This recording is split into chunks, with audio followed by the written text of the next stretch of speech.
you're going to review the extraoral exam, you should be wearing all of your PPE, gloves, masks, and protective eyewear. I'm not going to wear a mask today just for the purposes of this video so you can hear me.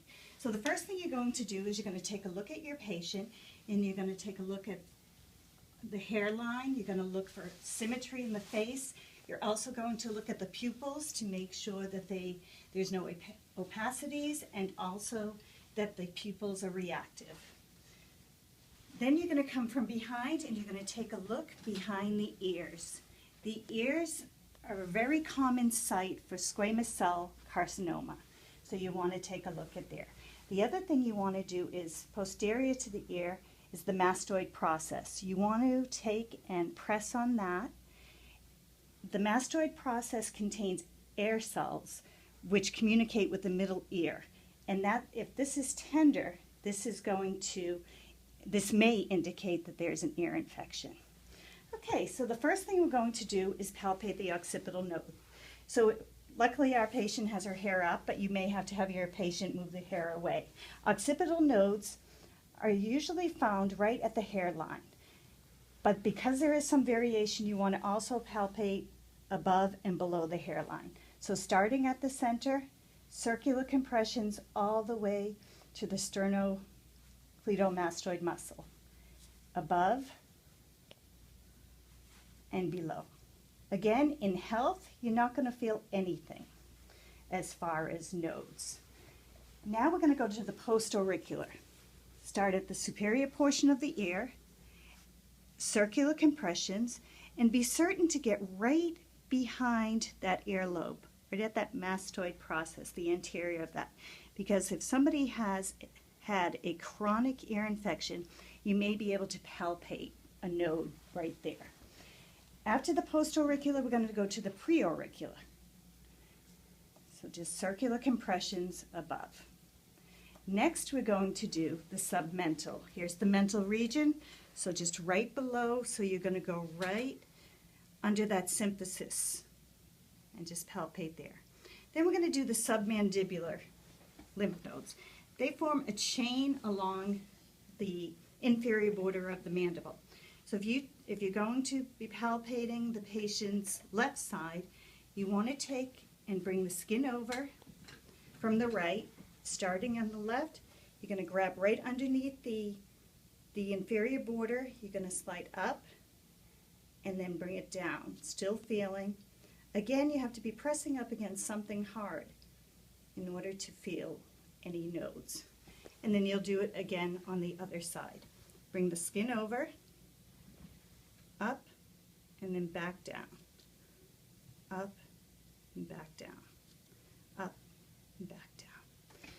Next, you're going to just take a look at your patient. You're going to take a look. The anterior and posterior cervical nodes are right at the SCM, Sternocleidomastoid Muscle. So what you're going to do is have your patient turn and bring her head down. And can you see how that Sternocleidomastoid Muscle pops right out? So the first thing you're going to do, I would always start right at the mastoid process. Put your thumb on the posterior of the SCM, and you're going to roll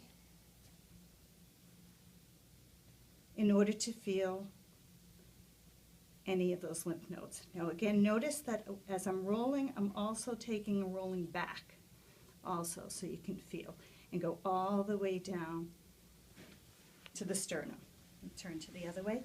Again, these are the anterior cervical nodes. Start at the mastoid process, keeping your thumb, and roll and come back. Roll and come back. All the way down that chain. Next, we're going to do the posterior auricular. Excuse me, the posterior cervical. So again, have your patient turn, and the post-cervical lymph nodes are right in this triangle here. There is a little variation. So again, start at the mastoid process, and you're pressing up against that SCM, all the way down to the clavicle. Again, if you can have your patient turn, start right, and these again are the post-cervical lymph nodes. Next, we're going to do the supraclavicular. Again, if you have your patient bring the shoulders up a little, you can really see the clavicle. And I would normally do this from the front, but I'll do it from the back so that you can see. And be certain to come all the way to the midline. And then you would do this one side at a time. Okay, now I'm going to go to the glands. The parotid gland is located, if you go to the tragus of the ear, anterior to the tragus, and it goes all the way down to the border of the mandible. So you're going to, with circular compressions, feel. Now, in health, you're really not going to feel anything. It's just rather fleshy. Okay. Next, you're going to do the submandibular gland, not to be confused with the lymph node. So if you go to the angle of the mandible and follow down, you'll feel a little divot, a little indent. You're going to go medial to that, and you're going to ask your patient to put her tongue to the roof of the mouth. That's just going to make the mylohyoid muscle nice and firm so that you can feel. And you're just going to feel the submandibular gland. Now next is the thyroid. The thyroid can be a little tricky. The thyroid is located where the thyroid cartilage is, which is the Adam's apple, and about 2 centimeters below. So right in this area here. So first you want to do is take a look, symmetry, and you also want to have your patient swallow. So it's nice if you give your patient some water, and watch this area here, and you want to see that go up and down. Would you mind doing that one more time, please? Great. The other thing is if you don't have water, you can ask your patient to cough, and you can really see that area. Okay, so for you to palpate, what you're going to do is you're going to have your patient turn, if you're going to be working on the right side, have your patient, turn your head to the left and bring it down. Again, you're taking that sternocleidomastoid muscle. You're going to feel because you want to put your fingers right in here. Then you can have your patient turn back and tilt your head towards me. With your other hand, you're going to move the larynx over. And again, you're going to have your patient swallow a couple of times. Again, if your patient needs water, use that as you're palpating.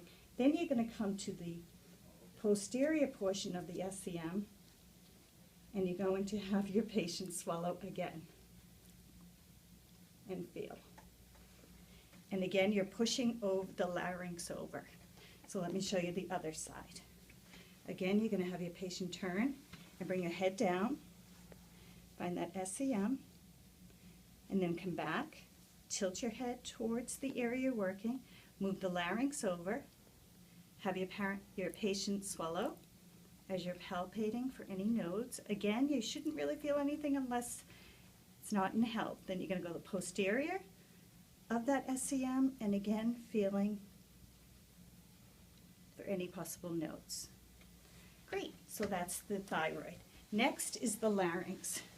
Again, the larynx, you want to take a look, and you may want to make sure that there's symmetry on either side. Then what you need to do, you can have your patient bring the chin down, is you're going to move the larynx from side to side.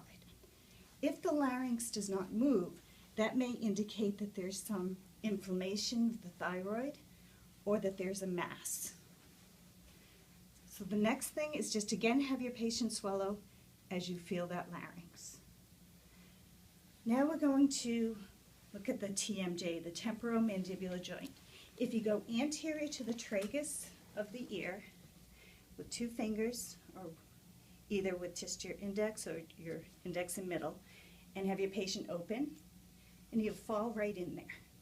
And you want to open and close, open and close. And you want to take a look at your patient and see, is there any deviation to the right or to the left? So again, you'd be in front of your patient to see that. Then you'd want to have your patient open and shift your jaw to the right and to the left and forward and then back. Great. Now I'm going to have you so that we can see if there's the mobility, if there's any limited opening. 3 fingers, you're going to have your patient open the mouth. Great. And that is the TMJ. Now we're going to work on the muscles. The first one we're going to do is the Masseter muscle, which is in the same area as the parotid gland. So what you want to do is have your patient clench, and it starts at the zygomatic arch to the inferior border of the mandible. Those are the points of attachment. So you want to have your patient clench as you're feeling.